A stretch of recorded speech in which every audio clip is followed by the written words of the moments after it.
Swerte-swerte lang talaga kapag ikaw ay mandaragat, mangingisda mga boss. Panoorin nyo to. Yung mga mangingisda sa ibang bansa, sa India ito eh. I think sa India ito mga bossing. Yung mga mangingisda doon, panoorin nyo kung gaano sila swerte o pinalad na makahuli ng maraming isda. Ang lalaki ng mga isda nito mga boss, sobra. Talagang mabiyaya yung karagatan na ibinigay sa kanila dahil siyempre matyaga. Gabi ito eh. Parang hindi ko sure. Basta gabi. Nakikita ko yan mga boss. Panoorin natin.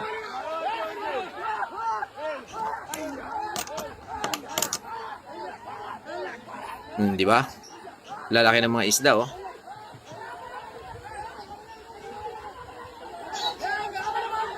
Dati naalala ko kasi na nangyari din ito sa amin nung ako yung nasa Bicol. Nangisda kami puro tamban. Tinatawag na lawlaw. Yan. Ganyan na ganyan din ang ginawa namin, napakarami. Pero itong pinagkaiba nito, masyadong malalaki itong mga isda na to mga boss. Mga kwan talaga. Di ba? Mga pambenta. Hinahagis-hagis lang ano. Nakachamba sila dito mga boss. Alain nyo yun. Nakaswerte sila no.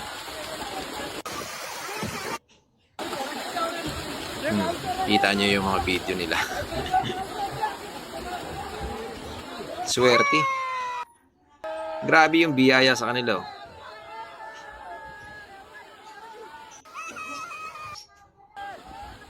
Sa pangingisda kasi hindi biro eh.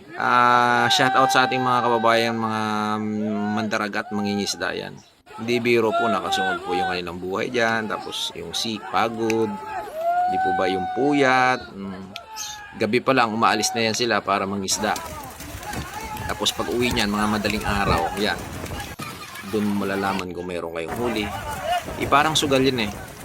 Susugal ka, bakit ko sinasabing sugal? Kasi ang pangingisda hindi po biro.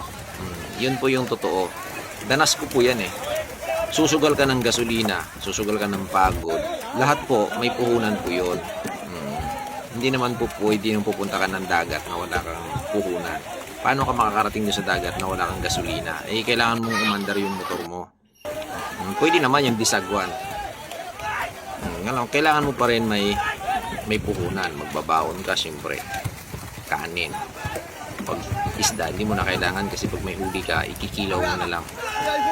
Ang sarap ng mga isda nito mga boss. Ang lalaki oh.